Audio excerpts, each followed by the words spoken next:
Narinig po natin sa ating ebanghelyo ang talinhaga tungkol sa malaking piging at mga inanyayahan.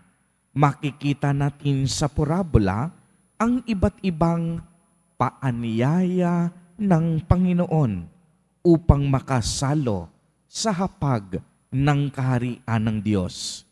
Kapansin-pansin po ang biglaang pagtanggi ng ilan sa mga inanyayahan.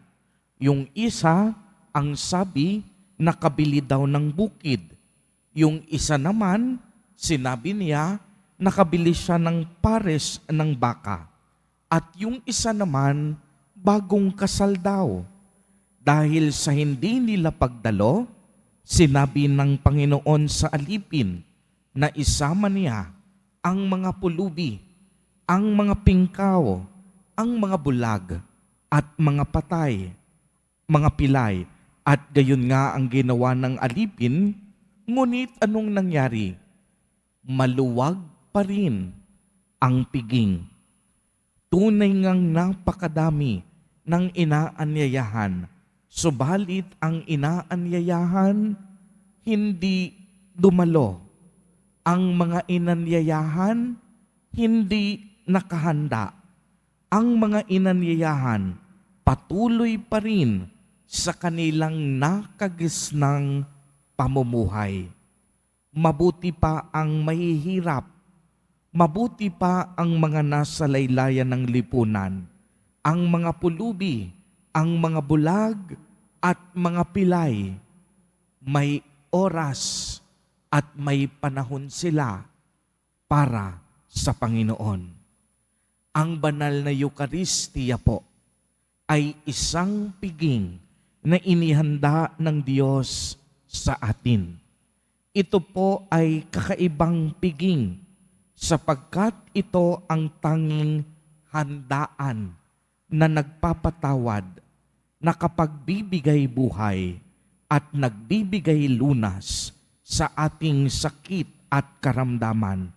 Sa banal na Eucharistia, ibinibigay ng naghanda hindi lamang ang mga makalangit na kaloob, ngunit pati ang sarili niyang buhay. Sa Eucharistia, tinatanggap natin ang tunay na katawan at dugo ng naghanda, ang katawan at dugo ni Jesus Nazareno. Sa banal na Eucharistia, hindi lamang tayo basta kasali, kung hindi tayo ay kasalo ng Panginoon sa biyaya niyang kaligtasan at buhay na walang hanggan. Maraming handaan ang pwede nating dahuluhan, subalit ang panawagan sa atin, unahin natin ang pinaka-importante at pinakamahalagang handaan ng Diyos, ang banal na Eucharistia. Ihanda natin ang ating mga sarili upang tanggapin ang biyayang ito ng Diyos. Baguhin natin ang takbo ng ating pag-iisip.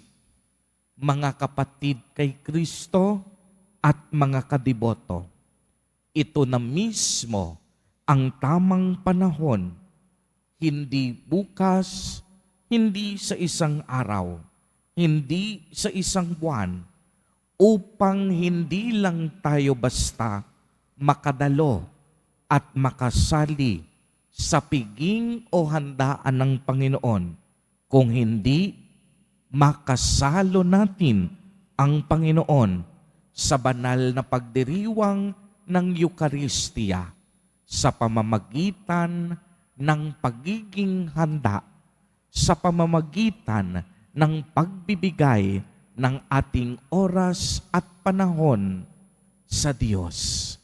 Amen.